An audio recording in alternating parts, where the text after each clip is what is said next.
We came back. The lawyer they had sent down to L.A. said they was working for a private company. The officials could not use government lawyers because I filed a suit against them in their personal capacity and not their office. Oh. So it cost them all about 10 grand to get themselves and their wives an attorney to come down to the LA and try to get them out of the suit. And the lawyer that they sent down was a young fellow, just out of law school, and just got his bar degree and went to work for a big firm with all the grand visions of being promoted up through the ranks. And they told him, he said, you shouldn't have any trouble with this backhoe operator. He's only 35 and he's dropped out of the 9th grade. I mean, you shouldn't have any trouble getting him out of federal court, no problem. Well, on his 3rd trip, he was crying big crocodile tears because the judge found against him. And they had sent a special judge in for my case. So when the judge had finished with my case, he stood up and started shaking his papers up and getting them all ready to go.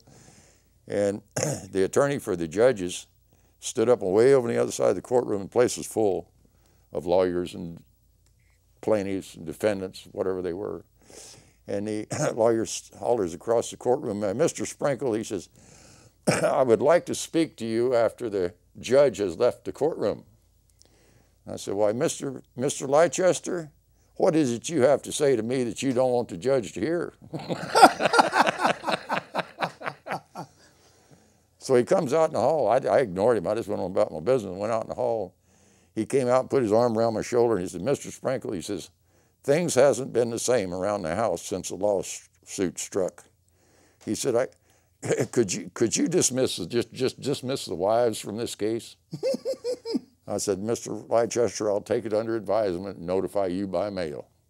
He says, well, you're just being vindictive. I said, no, sir, Mr. Leicester. I said, it's like this. When I got that citation, my girlfriend left me. My number 1 girlfriend left me. My number 2 girlfriend left me. My number 3 girlfriend will barely talk to me anymore. My goldfish died and my cat's got diarrhea. I said, you think it upsets your household? It upsets my household too. So, see you in court. I take my hat off to you, Charlie. that is, and it's a true story. And you really don't have a driver's license, do you? No, sir.